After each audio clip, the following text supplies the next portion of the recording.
Hello and welcome to episode 3 of the Flex Future of Work podcast. I'm Eve Mayer, CEO of EveMayerMedia.com, and I'm here today with my fabulous co-host, Greg Caplan, who is founder and CEO of RemoteYear.com.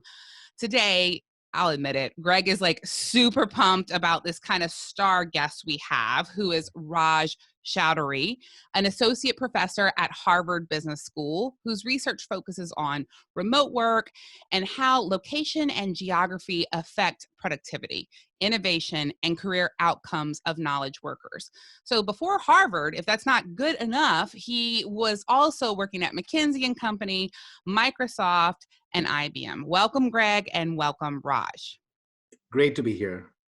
Thanks so much. All right, Greg. So tell the truth. You have been super jazzed all week about this interview, and I want to know, how did you get to meet Raj in the first place?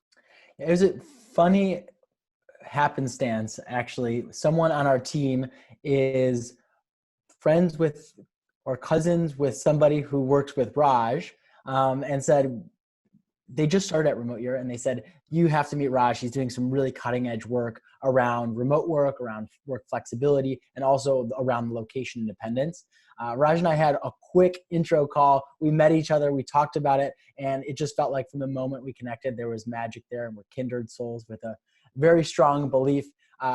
I think I take it from a very different perspective of how do I help people have this opportunity, and Raj takes a very academic approach to it. What actually happens? How does it happen? And he has had the opportunity from the purview he's in to really get deep, understand the data and the insights from some of the largest remote organizations. What happened? How do you think about it? How do you measure it? And I'm super excited to bring him onto the podcast today so our audience can understand some of the amazingness that's happening between his two ears. So thank you so much for coming today, Raj. No, thank you, Greg. Thanks. And I indeed feel like we are building a community here, and this is going to be like really, really a big structural change in how work gets done.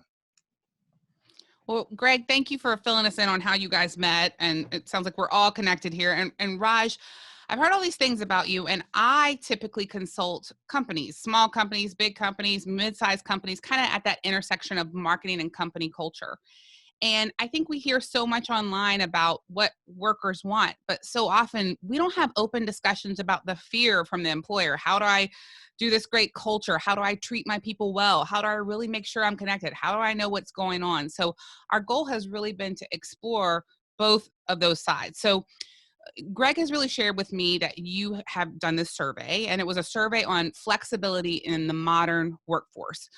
People who need flexibility versus people who, want it, and those who have it. So can you tell us about some of those findings? And first of all, do people who really need and want flex work, how many of them actually have access to it? So as we speak, we are doing the survey. So the survey is one of the things that, my research agenda comprises. But what I've actually done over the past few years is conduct empirical studies into whether productivity is hurt or helped when companies allow workers to go flexible and work remotely. And as Greg said, also have location independence, which I call geographic flexibility. So when workers have the flexibility to choose where to live in. So on the point of what the concerns are, so doing this research with about 7 or 8 companies now, and I've worked with very large organizations like the US Patent Office, which has thousands of employees. I've worked with smaller companies like GitLab, which is about 1,200, so it's not very small. And then I'm starting to work with Zapier, which is about 300 people. We have an ongoing project with Tulsa Remote, which is bringing awesome talent back to Oklahoma.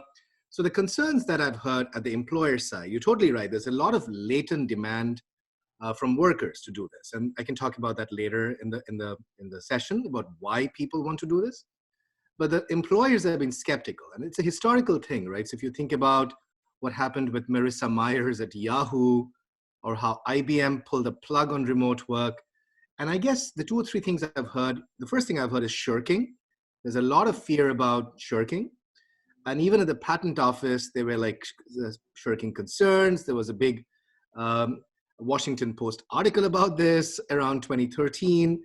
But the other concerns, which I think are also very legitimate concerns, are how will people do coordination anymore if you can't tap someone on the shoulder, right? Or how will inexperienced workers learn? Because much of the learning is actually not only face to face, it is sort of something that you observe, and you didn't even know that you could learn till the point you observe someone conduct that task in a way, right? Um, so that's been the set of concerns. So how do we manage shirking? How do we manage learning? And how do we manage coordination? So Raj, Greg is much more of an expert on this whole world than I am. I've only been in it for a couple of years. And so shirking, can you tell me, is that just shirking responsibility? What is that? So shirking can be multiple things. So in the patent office, the concern was, are people reporting time but not working, right? The other form of shirking concern could be if it's a team where it's difficult to separate individual productivity. So we don't know exactly what Greg did and what I did. Could free riding just increase, right? So could people shirk in a way that they're not doing this stuff and the team is getting affected, but no one can point a finger. So if productivity is very objectively measurable, like in the patent office, where they count the number of patent cases you are examining every week, where you cannot shirk on that. The IT systems will tell exactly how much you've worked. But in many settings, you can imagine where it's not exactly objectively measurable, right? So the concern is, will free riding just increase when people are out of office? But I hear these concerns and I just wonder, because can't I easily, or anyone easily, go to an office and sit there and look like they're working and be doing everything else? And even if there's tracking on their computer, be using their phone to do another job or another contract position? Like, it seems like just as big a risk to me when they're in the office tracking time as when they're out, but people don't perceive it that way. Why is that? It's a great question. So, and on top of that, there are very creative solutions to all of these, which I can talk about in more detail. But it's just one of those perceptions that persist. And especially when I speak to CEOs. So I spoke to like a very senior CEO that day, and he said, Raj, it might work for engineers and IT people. You can never make a CXO team go all remote. Now, guess what? There are companies like GitLab where CXOs are all remote. Sure. So I feel this is a generational issue. It's really embedded fears. And some of it is actually driven by, I want to say, I've not done research on this, but my hypothesis is the innate desire to control, right? So essentially, if I can see people sitting out there, I feel more empowered. Thank you, Raj. I'm going to grab one more question and then let Greg ask you all the smart ones. So I've got my International Women's Day ribbon on today, and I do a lot of speaking and consulting on women empowerment and diversity. And so I was curious, can you tell us anything in your research about gender differences and accessibility to flex work? That's a great question. So I feel this could be a game changer for women in the workforce. So when I do all my projects now, the strongest voice supporting or demanding flexible work and work from anywhere comes from the women, right? And it's of course, it's not only that women are dealing with dual career issues, but there's been past research showing that a disproportionate large number of trailing spouses are women, which is unfortunate, but that's just the reality we have to deal with. And so I've spoken to military spouses, and I've spoken to spouses in the diplomatic corps who have to just move from location to location. And that just creates this huge problem where they can't work in an organization. And how do they sort of think about continuity in their careers, right? So remote work, and especially working for these all remote companies, has just been a wonderful way for such workers to stay back. And it's been a great hiring advantage. So companies which are offering this policy are going to attract a lot of women who are very talented, who would not work for a traditional company. Thank you, Raj. All right, Raj, let's get down to the meat of it. the most important question that I think everyone is here for. From your research, academic studies, the rigor of literally the Harvard credential, what have you found? Are remote workers as productive, less productive, or more productive? So I'll tell you the study that is the most sort of kosher study, because I really always caution, as an academic, I have to look at everything from all perspectives. So the study that was most kosher, and I'll explain a little bit of the technicality of why we can say this is kosher, was the US Patent Office study. So there we looked at, the transition we were looking at is the Patent Office historically has been based in Alexandria, Virginia. And then around the early 2000s, they allowed people to work from home.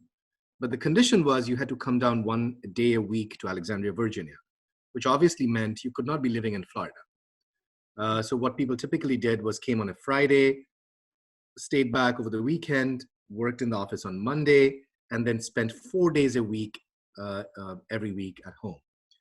And then in 2012, because of the Telework Enhancement Act, which passed in Congress, they now cut the umbilical cord, as I like to say, and they let people now live in any part of continental US. So you could not go and live in Hawaii, but you could be in any part of the US. And you never had to come to the patent office. And if you flew like 1 or twice for training purposes, you have to foot the bill of that ticket. So that is the transition we are studying in our paper. And we looked at what happens to productivity, which I said is very measurable to the person. You can see what people do every week. Does it go up or go down? And the bottom line is we found productivity going up in that case by 4.4%. And why can we say this is a kosher result? Because in academia, as you know, Greg, we have to always separate correlational patterns with causal results. So what happened in this case was the union, because of its skepticism, instituted a month-wise quota for how many people could self-select into this program every month for the first 24 months. So I'll skip the detail, but the bottom line for an economist is that creates a random timing for when a person is moving from work from home to work from anywhere. And because that timing is random, you could move in the first month, the 6th month, the 12th month, or the 24th month. We are able to say that this 4.4% increase in productivity is a causal result. What else do we find? We found that people, so of course, for the patent office, there were huge benefits. They saved millions of dollars in real estate. You can think about carbon emissions and driving and all of that. And 4.4% productivity means they can examine 4.4% patents every year. So if you take that and multiply that with the fees they earn for patents, that's a lot of money. It's also good for the US economy because then you are taking care of the backlog of examining patents, and you can now get patents quicker. For the worker, what else did we find? We found that on average, not everyone does this, but on average, people move to cheaper, lower cost of living locations. And that's huge because the patent office did not cut wages. So if you chose to live in a cheaper location, your salary was still the same, which meant essentially more money in your pocket. We found older workers choosing locations in Florida, which you can imagine why that might be nice. So I truly think of this as a win-win. Now, the last thing I'll say, and then I'll stop. So the patent office is a special organization. I'm not saying that this will work everywhere. So what's special about the patent office? First of all, people work pretty independently. They're not working in large teams.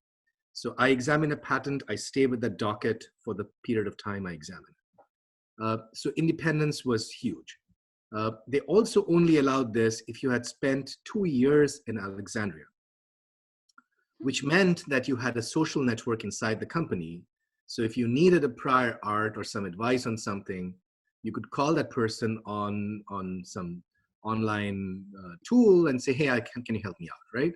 So I think those are the boundary conditions. But I feel now, going beyond the patent office, that the benefits of productivity from working remotely could extend to other tasks, and probably a lot of tasks, as GitLab and these companies are showing. That's amazing.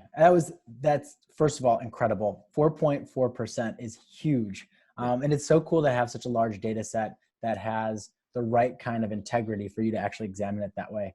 Um, as you've been looking at other organizations that are remote entirely, or maybe some hybrid environments, what's your hunch? I know you don't have perfect data that you believe is kosher in all the different ways that this U.S. Patent Office is.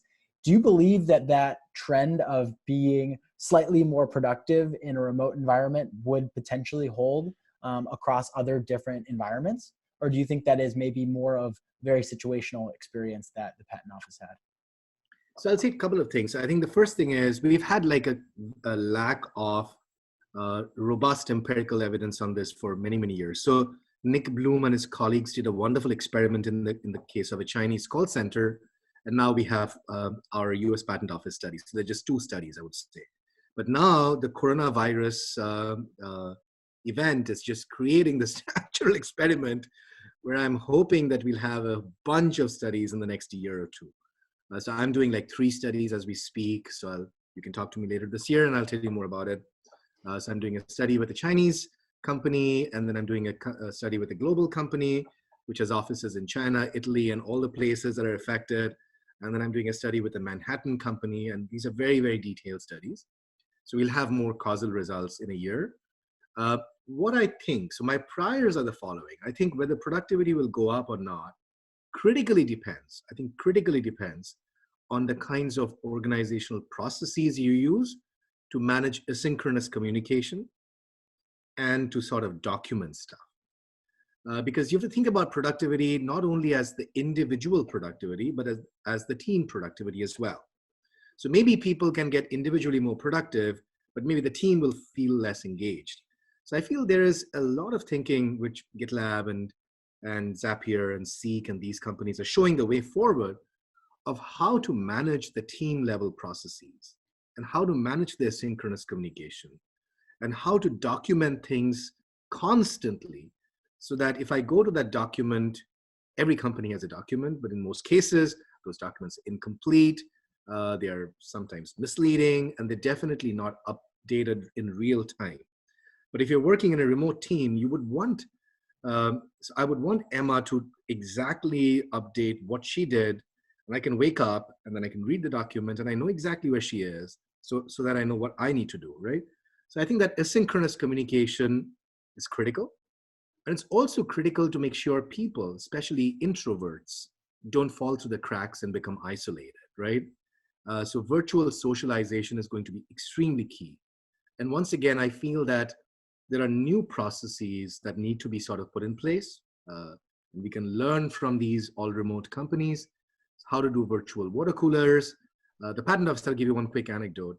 So there was a team which was partly remote and partly in Alexandria. And the supervisory patent examiner, what she did was very cool. She essentially had a weekly meeting.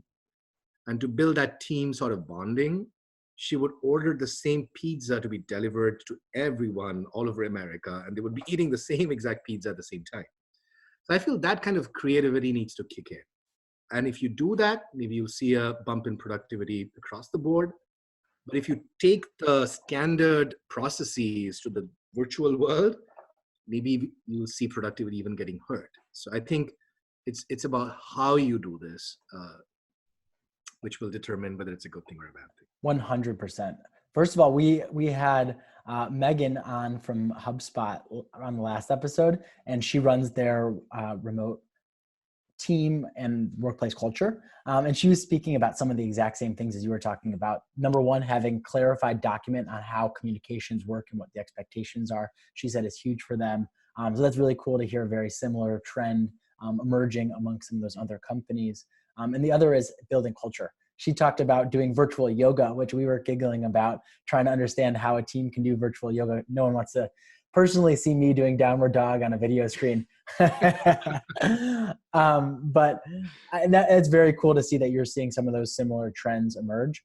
And the other thing I'm so excited about is for you to be able to get some more empirical data around some of these more radical remote work experiments that are happening for very unfortunate circumstances, but very, very cool to see that we're going to get some new empirical data around what does that actually mean? How does that work? How does that impact productivity? Let's talk about, as you've been working with some of these companies and working with some of these organizations who have larger remote orgs, maybe around some of the negative sides. What are some of the parts that are more challenging or difficult that you found from some of your empirical research and studies that people have to contend with some of these larger remote organizations? So there's been research on this for a while, and I've been also conducting a bunch of interviews to understand this. And I feel the negatives really are around identity and isolation. So if you can solve the productivity concerns and the coordination concerns, there is still the concern that some people, not everyone, might feel isolated and might not feel like equal citizen. And I feel that is particularly true for hybrid organizations. So if, my hypothesis, and I don't have, and one of my current studies is going to look at this, but my hypothesis is if you have two teams and one team is completely remote, like everyone is remote, and the other team you have like a few people remote, but the rest are all working in office, I feel for the second team that's more problematic, because the remote people in a hybrid team, at least anecdotally, have told me that they feel sometimes that they lose out on office conversation. They don't feel as connected. They don't feel that they're getting all the information they need at the right time. So I feel, that's the concern I've heard again and again and again. And then some remote workers extend that and say, are we even second-class citizens, right?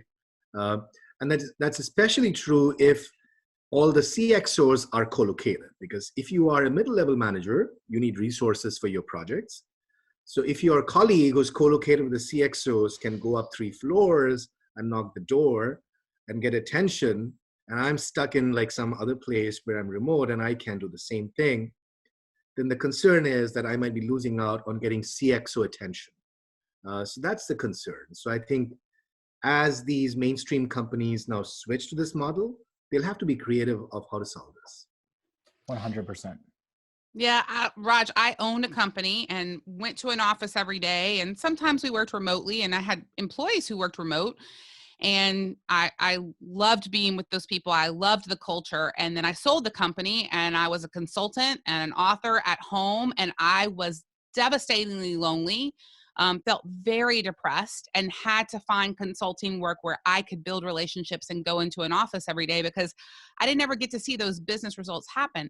And so one thing I want to ask you about is, as I work with companies focused on diversity, to me, diversity is not just checking a box because of race or because of gender. It's looking holistically at a person and understanding what they need to do their best work. So I need social interaction. Some people really do better alone, but we have veterans, and we have people who are disabled, and we have people who need to live in different areas. Um, I'm really confused and was hoping you could teach me, because I feel like flex work is something people should look at early on when they have diversity goals to meet at their organization.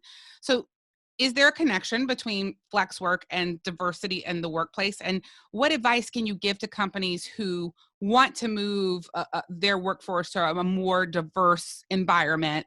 How or should they use flex work to achieve that? Yeah, so first of all, I'm here to learn myself. So I don't think, everything I say is in that spirit. So I feel, at least what I've seen in the companies I've been researching, work from anywhere and the flexibility of that remote work, especially in that setting, offers is really diversity enhancing. And it's in the following way. So we talked about the military spouses, right? And how this could make the organization more gender balanced. But think about what's happening with immigration. And immigration is tightening not only in the US, it's tightening worldwide, right? So I speak to my students at Harvard, and the Chinese students are always concerned about whether they will get an H-1B visa or not, right? And if you think about the Iranian students, there's no way you can come to the US and work now. But I feel that all remote companies can hire you based on, it's independent of where you come from or where you live. So I know all remote companies which have Iranian workers and Chinese workers, and that I would argue is making the organization diverse in many ways, right? So not only gender, but also the nationalities of people. And I think beyond diversity, it's also arbitrage, because if not every company is doing that and all remote companies can attract, then you are getting the best engineers from Iran to work for you, which is awesome, right? So I feel at least now there's a partial equilibrium where all remote companies can arbitrage the labor market like hell. And as more and more companies join this phenomena, it's going to become like, of course, more sort of spread out.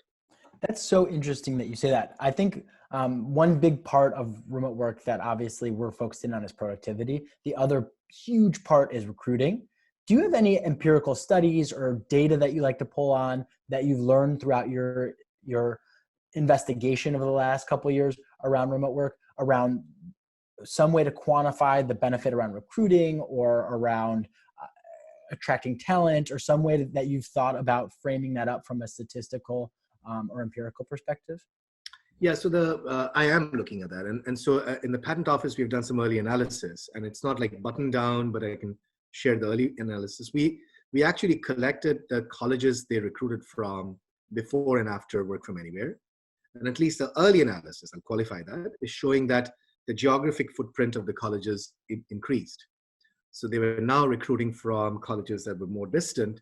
And I don't know for a fact, but my guess is it makes sense, right? Because now if I'm from California, I would have probably been less likely to move to like DC, but now if I can come for 2 years and go back to California. So it could be and anecdotally, I've heard this a lot. So I think hiring is going to be a huge benefit if you offer this benefit. That's so interesting. I'd love to continue learning more about what the right way to analyze the recruiting benefits are to having a more diverse geography and also the flexibility of remote work. I think it would be really interesting, but maybe for another time. Let's talk a little bit about the research you did on some of the companies who had large remote work teams and a lot of flexibility within their culture, and then maybe pulled back on it, that you started to mention around Yahoo and IBM, and what you found some of the implications were of some of those larger reversals in decisions. So personally, I've not looked at that, and I don't haven't. think anyone has looked at that. So that's a clear opportunity for, if any academics are listening in, it's something, it's harder to get that kind of data, right? Because when companies do that, they're always skeptical about sharing that kind Of course. academics. But my perception, at least reading reading Glassdoor reviews, is we got quite a bit of flack from workers, right? And I guess now the question is, so once again, this is the mindset that has to be sort of taken heads on, right? And if we can, using a series of studies, document the quantitative benefits to productivity, to hiring, to diversity, and all these measures that large company CEOs should care about, then, and given the shocks that we're now experiencing, I feel it's not going to be overnight, but I feel there'll be a slow transition even for the mature companies. I actually, last week only, I spoke to 2 of the largest IT companies in the world, which are actively thinking about this right now. Very cool. Raj, that brings, that sort of gets my head spinning with some creative juices. And I don't want to put anything on you. As you're thinking about the next step in your investigation, like as you think about, we checked out productivity, we're looking deep into recruiting, what's the next thread you're starting to pull on and think about the big question around remote work that you'd like to, even without data now, really pull on and start thinking about as the next level of depth that you could get into and start learning about around remote work and flexibility within the workplace?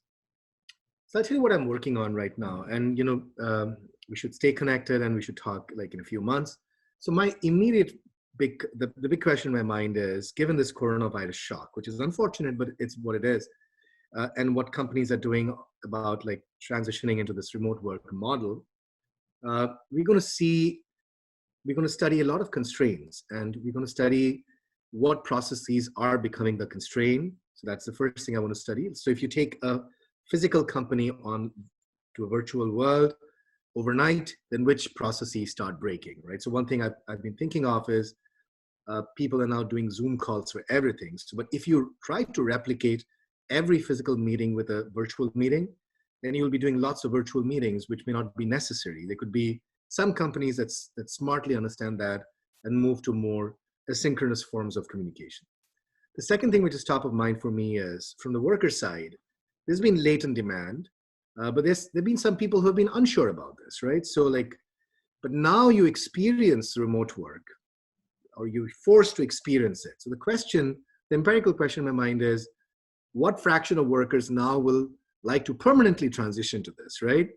And how many people go back to their company in a month or 2 months when the virus has passed, saying, hey, I loved being flexible and I want to do this permanently, right? And do we see that in companies across more larger data sets of industries? So what kinds of workers? Are these younger workers, older workers, the millennials you work with? So I think those would be the two fascinating things about which processes are breaking and need to be replaced. And does this lead to a more permanent shift in the workforce now taking up this model? Raj, thank you so much for addressing that. And you said it yourself. You said in a few months we should talk again. So that means you're coming back. We're just going to go ahead and take that as a yes. We're to have you come back and learn from you on what you're seeing through this whole situation. And I think one of the things I heard you guys say is, for me, who wasn't a fan of remote work, but made sure that it was an option for my employees, I think we're all faced with trying to get the best from humans and trying to respect their differences and our similarities, and trying to, whether we're in front of them or across the world, supporting them in being their healthiest and happiest so we can do our best work. So Raj, I learned so much from you today, and you were just as cool as Greg said you would be. So can you tell people who want to read more about your information or find out more about you, where can they find out more? Where can they go online to, stalk you a little bit, Raj? So you can visit my webpage on the Harvard Business School site. So my full name is actually Prithwiraj, which is Prithwiraj Choudhury. That's Choudhury. And my Twitter handle, where I update all my research all the time, is P for Peter, R, I, T for Tom, H, W, I, C for Charlie. Prithwik, Prithwic. Thank you, Raj. We're going to post that on here too, so everybody can find you and get more access to this information. Thank you so much for being our guest. We really appreciate it. Thanks for having me, guys. This was great. Thank you so much, Raj.